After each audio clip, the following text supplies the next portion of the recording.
to comply with. Statistics inatuonyesha 85% many business ya ajira katika taifa letu la Kenya zote ziko katika sekta hii ambayo ni sekta inayochanganya watu wa MSME, cooperatives na wale wengine wote. Na ni kwa sababu hiyo na umuhimu wa sekta ambayo inaitwa the informal sector. This means na vile inachangia katika uchumi wa taifa letu la Kenya. Ndio tulisema hawa watu wengi karibu milioni 15 ambao wako katika hii sekta lazima tutengeneze wizara ambayo itashughulika na maslahi yao na mipango yao.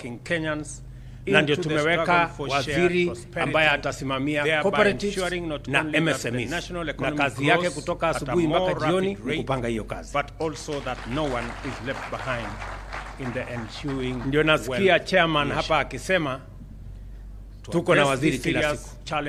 Ni kwa sababu hana kazi nyingine. Kazi ni hiyo tu ya mambo ya cooperative. Zamani cooperative ilikuwa kati ya wizara zingine.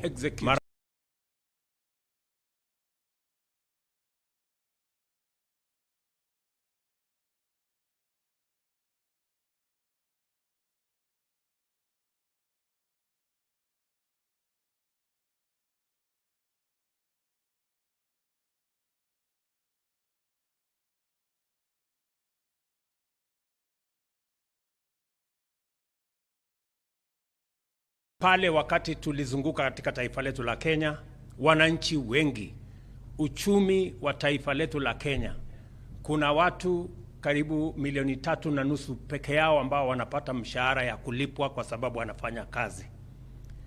Wananchi karibu milioni 15 wako katika sekta hii. Biashara ndogo ndogo, biashara ya kujiajiri, kazi ya kujipatia ajira. Hiyo ndio sehemu kubwa ya uchumi wa taifa letu la Kenya. Statistics inatuonyesha 85% ya ajira katika taifa letu la Kenya zote ziko katika sekta hii ambayo ni sekta inayochanganya watu wa MSME, cooperatives na wale wengine wote. Na ni kwa sababu hiyo na umuhimu wa sekta ambayo inaitwa the informal sector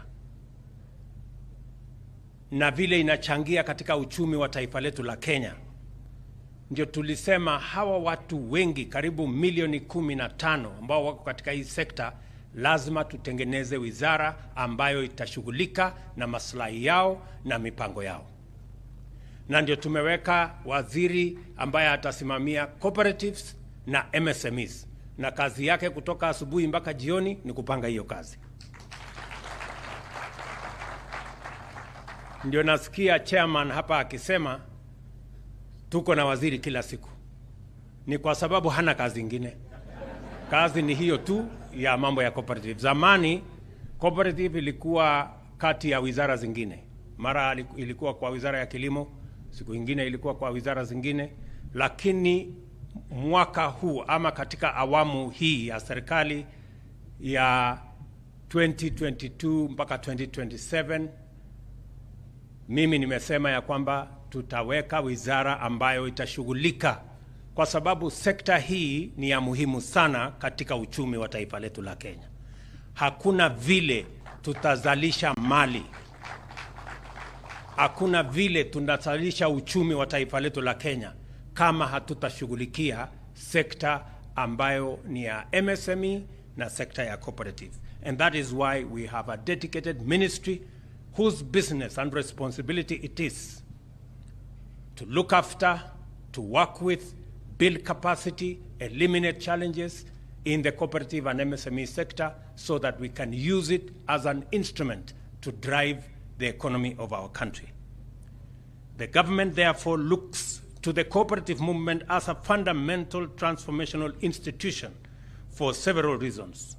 First of all, it provides a sustainable pathway towards the formalization of marginal and informal sector operators and entrepreneurs. Secondly, it performs the function of aggregation for small-scale producers and their resources, enabling them to leverage economies of scale that would otherwise be out of reach. Thirdly, cooperatives, especially SACCOs, perform an essential financial inclusion function that expands the national penetration of savings and credit services while also making affordable credit available to people struggling to earn livelihoods at the bottom of the economic pyramid. Na ndio hiyo ndio tumesema hii sekta hii ya cooperative ni ya muhimu kwa sababu inaleta washirika pamoja. Na mkiona katika budget yetu ya mwaka huu tumeweka pesa nyingi katika value chains ambayo inawahusisha washirika. Tumeweka pesa katika dairy and leather kwa sababu ni ya muhimu. Tuko na watu wengi ambao katika hiyo sekta. Tumeweka pesa nyingi katika cotton and ginnery. Hiyo value chain yote ya pamba tumeweka pesa ya kutosha.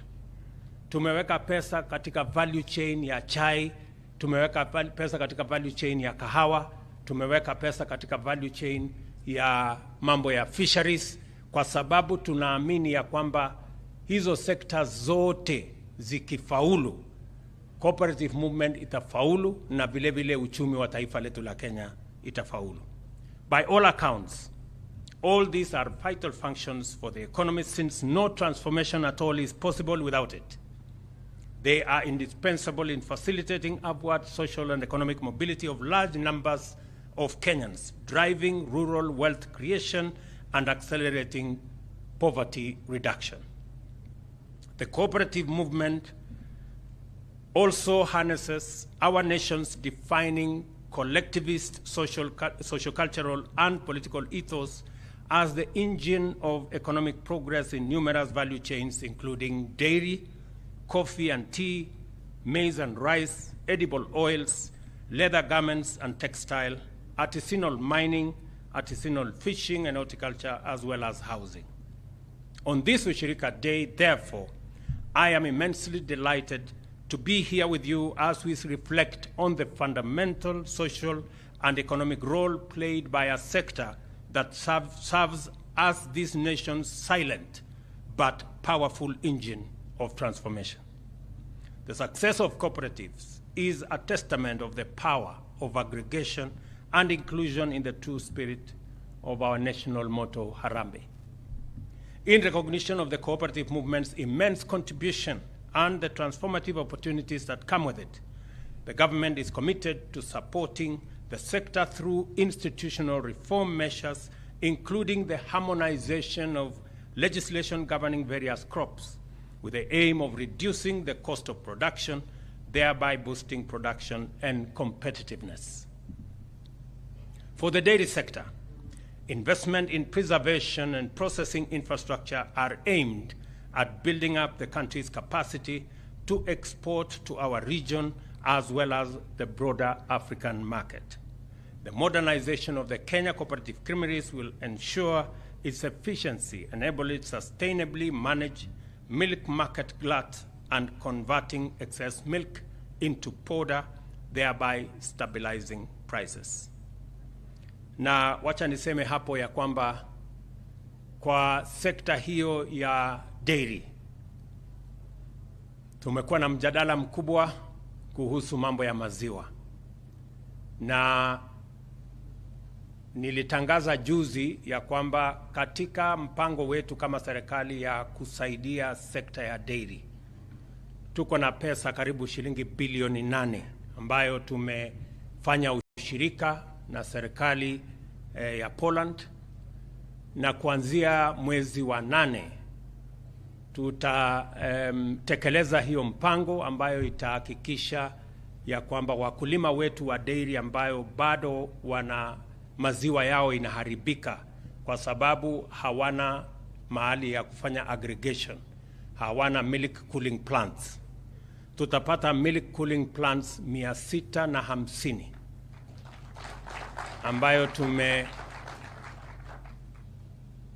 mpango ya kuhakikisha kwamba itafika katika kila county.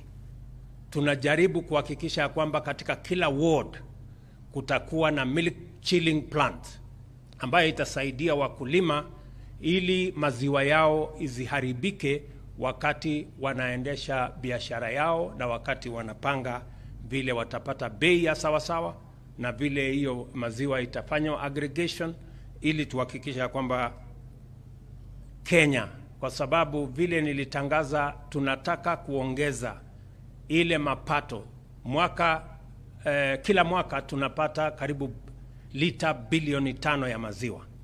Mpango yetu ni kuongeza mapato ya maziwa kutoka bilioni 5 mpaka bilioni 10. We want to double our production of milk, kwa sababu vile niliwaeleza tuko na soko kubwa katika bara letu la Afrika.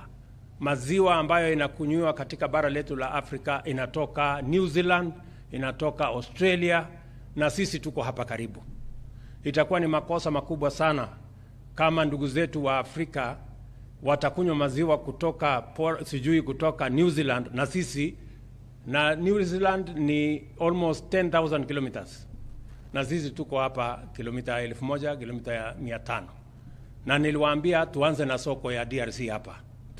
Tuko na soko ya watu wengi, karibu watu milioni 100 wako pale, na tunataka kupeleka maziwa yetu kule na tupeleke maziwa yetu sehemu zingine zote. Na katika budget hii tumeondoa ushuru kwa chakula ya ng'ombe ama chakula ya mifugo, na tumesema vile vile mambo ya vaccines ambayo tunatumia kwa mifugo yetu tumeweka tumeweka incentive ya wale ambao wanataka kutengeneza vaccines ambazo tutatumia, madawa ambayo tutatumia kwa mifugo yetu. Pia tumeondoa ushuru katika hii budget, ndio bei ya madawa ya mifugo yetu ikuje chini, na vile vile tuhakikisha kwamba gharama ya chakula ambayo inachangia sehemu kubwa ya matatizo yetu katika sekta ya kuzalisha mifugo yetu. Vile vile tumesema ya kwamba hiyo mambo ya chakula tunaondoa ushuru for all products that are used for animal food, na naamini ya kwamba hiyo mpango itatusaidia kuhakikisha kwamba we are growing that sector under a highly collaborative collaboration, a highly promising cooperation between the county governments. We are setting up aggregation and distribution centers for storage, value addition and marketing of agricultural products. Wacha niseme kwa Kiswahili ndio tuelewane vizuri. Katika budget hii ya mwaka huu tumeweka pesa bilioni 4 ya kujenga zile masoko ndogo ndogo.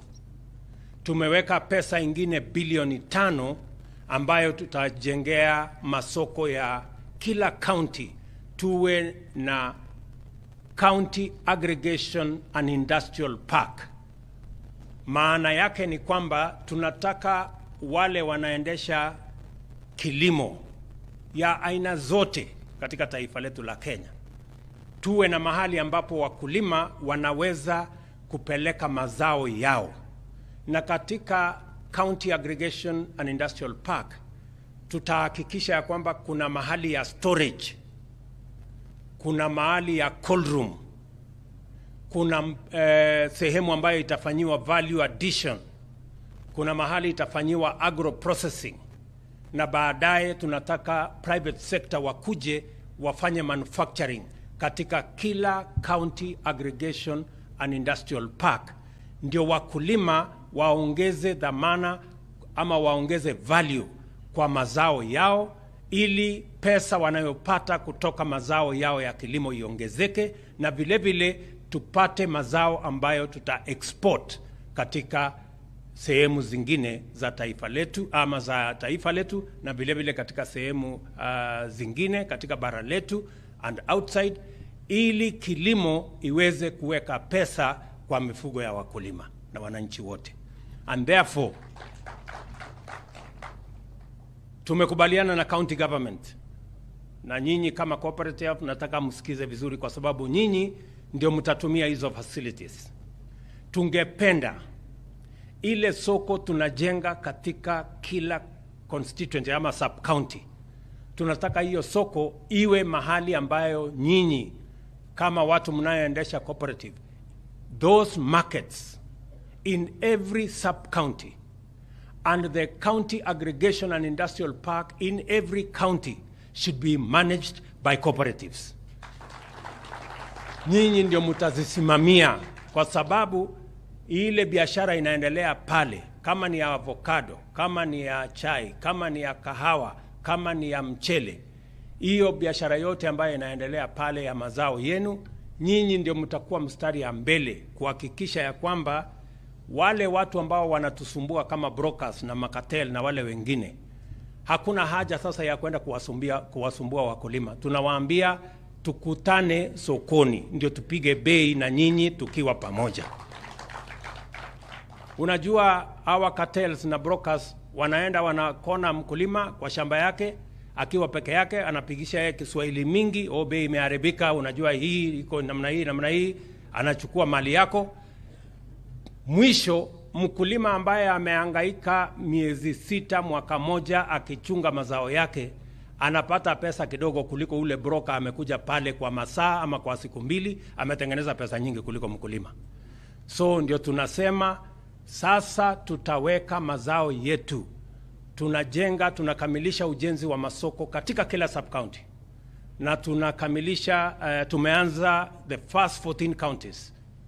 Mtatuona tukitembea huko tukizianzisha zijengwe. Tunataka in the next 1 year tuwe na county aggregation and industrial park, mahali wakulima wetu watapanga mambo yao na mazao yao. Hiyo mazao tupate mahali pazuri pa kuhakikisha kwamba kuna storage. Kama inahitaji cold rooms, tuwe na cold rooms sehemu ile. Alafu baadaye ile inataka kufanywa value addition, tufanye value addition. Ndio tuuze mazao yetu kwa bei ambayo itamfaidi mkulima zaidi ya wale wanaofanya biashara. Kwa sababu mazao kwanza ni ya mkulima. Yule ambaye anakuja kufanya biashara pale apate sehemu yake, lakini iwe sehemu ndogo kuliko ile mkulima anapata. That is our plan. Ndio tuhakikisha kwamba mkulima anafaidika na jasho yake. Mahali amehangaika shambani kwa miezi ama miaka, apate haki yake, and that is the power of aggregation. Nimeshamwambia waziri ambaye anahusika na mambo ya trade, Mheshimiwa Kuria, ya kwamba na tumefanya mkutano na county governments wote na tumekubaliana ya kwamba safari hii mambo itaelekea kwa wakulima, na tutahakikisha kwamba tunawasaidia wakulima katika harakati hiyo.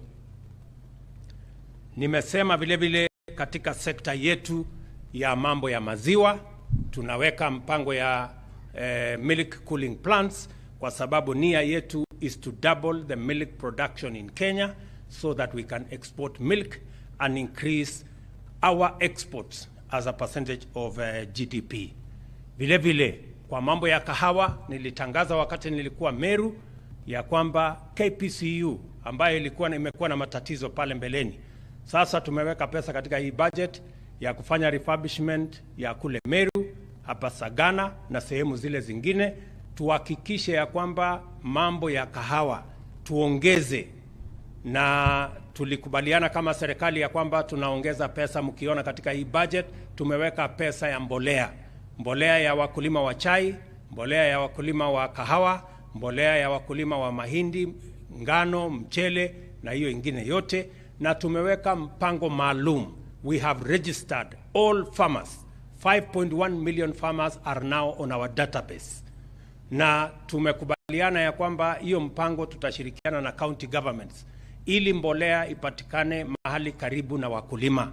Tunajua ya kwamba wakulima bado wanaenda mbali kidogo kwa sasa katika ile masto ya National Cereals and Produce Board. We want to take it down so that we can serve farmers better. Tunataka kuongeza mapato yetu kwa mambo ya kahawa. Saa hizi mti mmoja inatupatia kilo 2.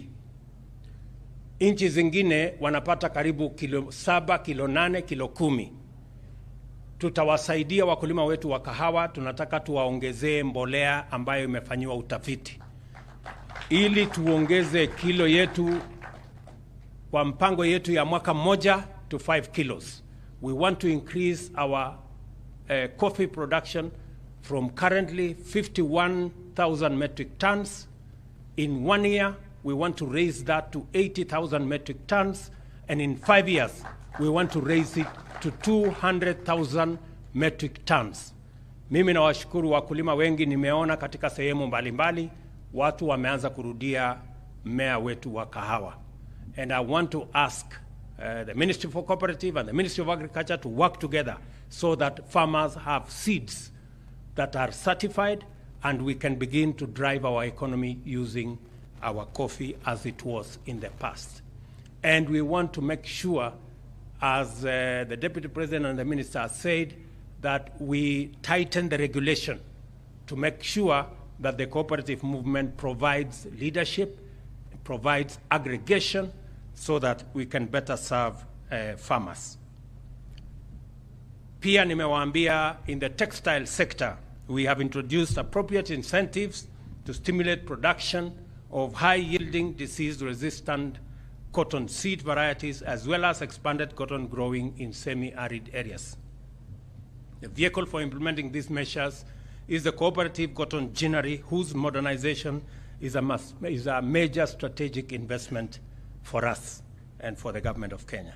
Additionally, we are in partnership with the county government to provide training and extension services with the objective of improving the quality and productivity in the leather industry. Through the strategic location of abattoirs, we shall be able to ensure the standardization of quality in beef and leather production. Tena, nataka niwaeleze ya kwamba ufugaji ni sehemu kubwa sana ya uchumi wa taifa letu la Kenya. Kenya ni nchi namba 3 duniani, sio duniani, katika bara letu la Afrika. We are the 3rd largest holder of livestock in the African continent. Na ndio mulisikia juzi nikisema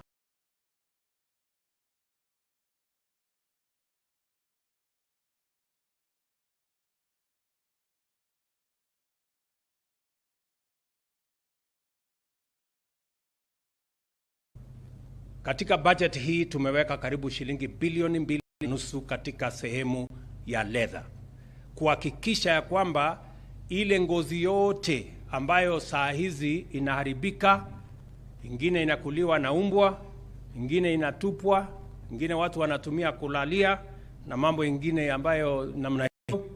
Sasa tumekubaliana ya kwamba tunaweka pesa katika the whole leather value chain, na nimesema Kenya kwa sasa tunaagiza viatu naye hatu nje, na nimesema ndani ya miaka 2-3, ndani ya mwaka 2-3 tutakuwa tumekamilisha mpango yetu na hatutakuwa tena tunaagiza viatu kutoka nje ama leather products. Vijana wetu ambao tumewatrain katika taifa letu, na pia hapa Naivasha tunaweka leather industry kubwa ambayo itatusaidia hata kuuza leather products katika sehemu zingine za bara letu la Afrika. We must be deliberate about creating opportunities for our young people.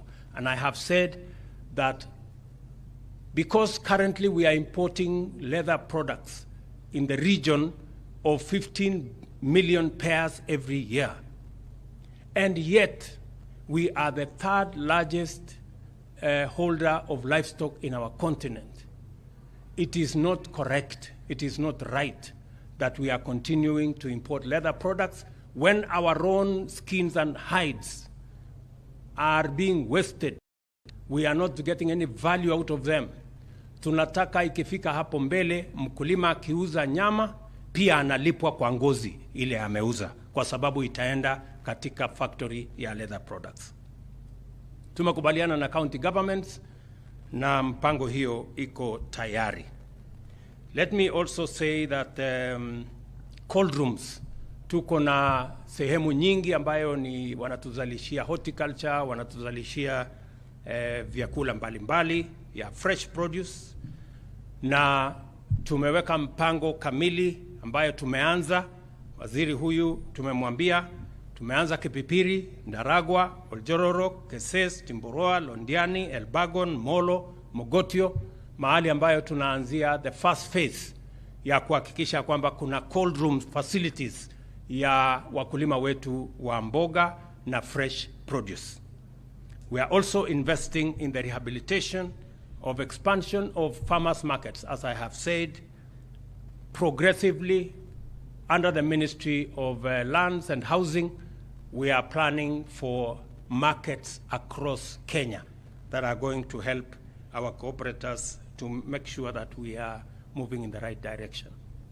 Vile vile, mumeona katika mpango yetu ya mawizara, tuko na wizara ambayo inahusika na PS, ambayo inahusika na mambo ya blue economy, kwa sababu ni ya muhimu katika ziwa Victoria na katika ocean yetu, bahari yetu ya kule Indian Ocean. Pia tumeweka mpango kamili, tunakamilisha the Liwatoni, tumeweka pale karibu shilingi bilioni 1 katika budget hii kuhakikisha kwamba tunakamilisha hiyo soko. Imejengwa siku nyingi na processing ya fish na fish products. Tuhakikishe kwamba zaidi ya bilioni 120 ya blue economy resources ambayo inakuwa harvested na watu ambao hatuwajui ni nani, sasa tutakuwa tunazitumia ama tunaziharvest kama Republic of Kenya, because that potential belongs to the people of Kenya. Vile vile, our interventions extend further afield to the blue economy, as I have mentioned, especially fishing cooperatives in Nyanza and Coast Region, in order to enable them acquire cold rooms and fish processing products.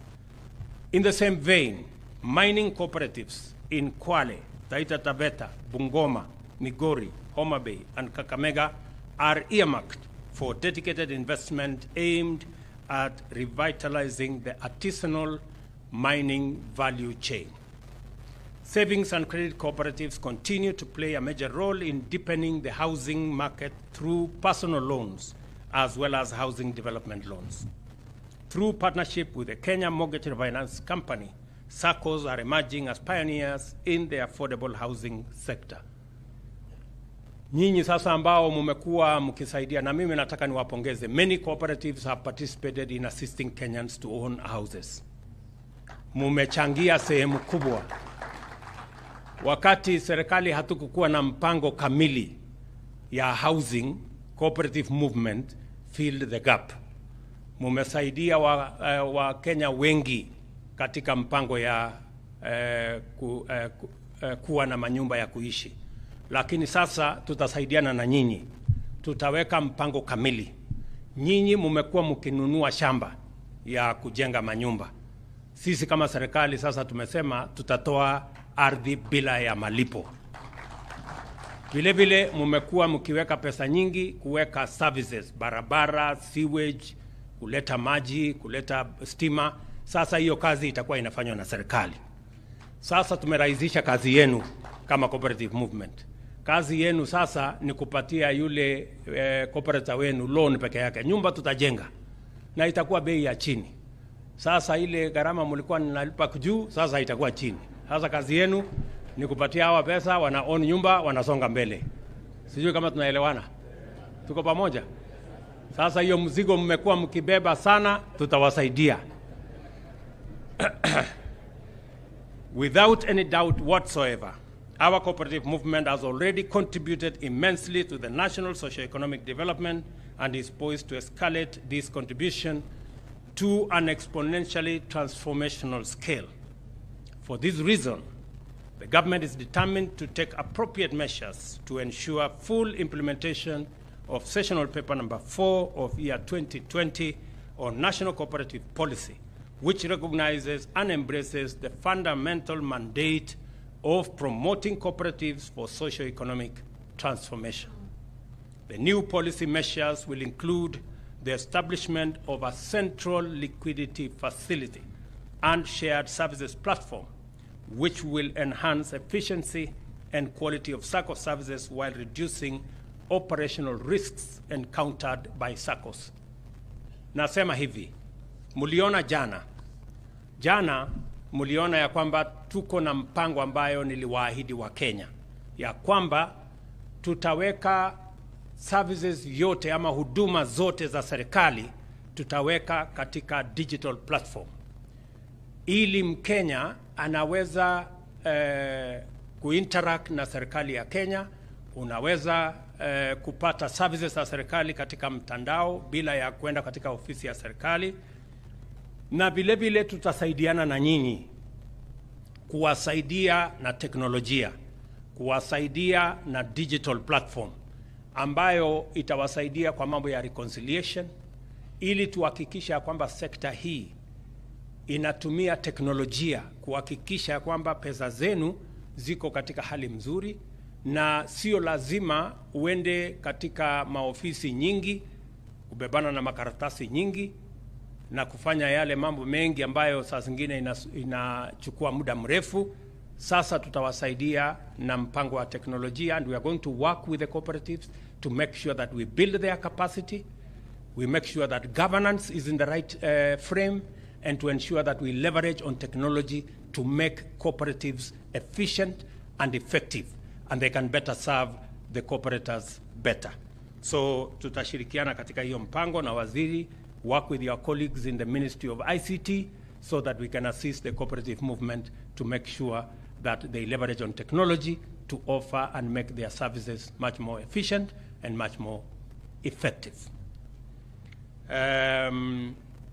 The changes also will facilitate short-term inter-SACCO borrowing and similarly facilitate access to the national payment system, thereby providing effective solutions to liquidity challenges, enhancing financial stability in the sector and improving the general governance of that sector. Mimi nataka mjue hivi, niwapatie story kidogo.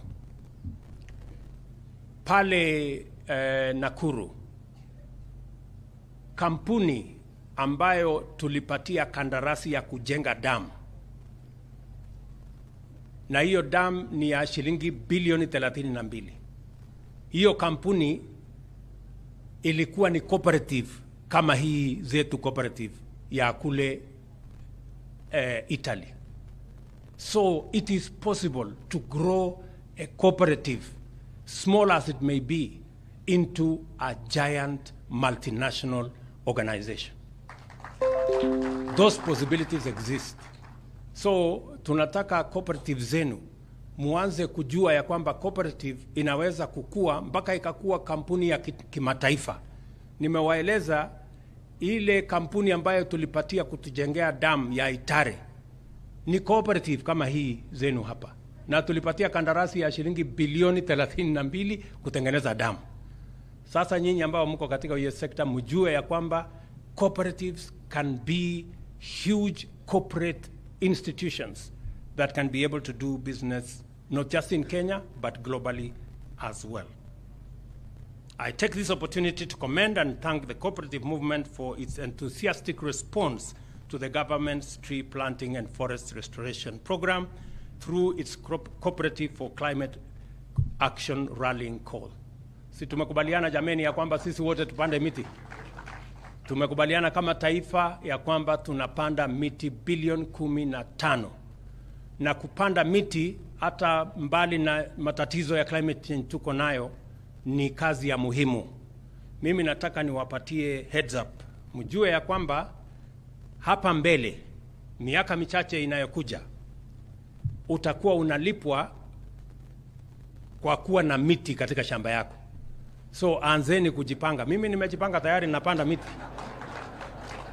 Na sitaki mseme sikuwaambia. Kila mtu aanze kupanda miti, kwa sababu miti ni biashara ya kesho. Nyinyi mnanielewa? Na sio ya kwamba ati utauza miti, hapana, utalipwa tu kwa kuwa na miti katika shamba yako.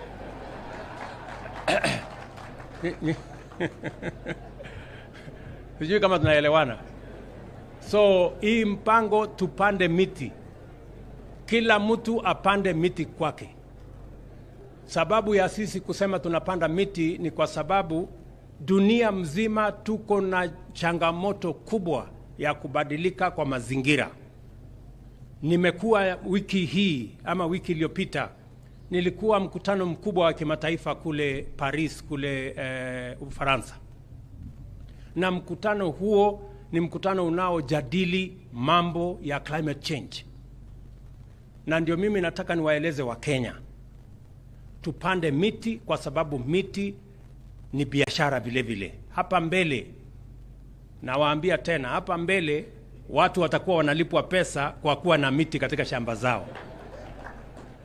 Mimi nataka kupanda, mimi siku ile nitakuwa nalipwa pesa, msiseme ya kwamba sikuwaambia. Hata na nyinyi mjipange. Tunaelewana jameni? So tushughulike, mkulima, wale watu wengine wote, na tumeweka mpango maalum kama serikali. Jana tulikuwa tunajadiliana na wizara ambayo inahusika mambo ya seedlings. Tunataka kuhakikisha kwamba kuna miche ya miti ya kutosha. Na tumesema kupanda miti, tutapanda miti ya aina zote. Lakini sana ama zaidi tutapanda miti ya matunda. Ili tuwe na miti na vile vile tunaweza kupata faida ya kuwa na matunda, kama ni avocado, kama ni oranges, kama ni zile miti zote ambazo ziko na matunda. Na mimi nataka niwashukuru cooperative movement kwa kukubali ya kwamba sote tunaweza kuchangia. Itatusaidia kupanda miti, itatusaidia katika mpango wa kubadilisha mazingira yetu. Hii kukosekana kwa mvua inachangiwa mahali kubwa na kuharibika kwa mazingira. And the way to restore our environment is to ensure that we plant trees, amongst other things. Finally, I am so proud of the role played by our cooperative movement in driving national economic transformation. Its achievements so far and its level of dedication to the inclusion and empowerment of cooperators throughout the country gives us reason to be confident that together we are marching steadily along the path towards inclusive growth, shared prosperity.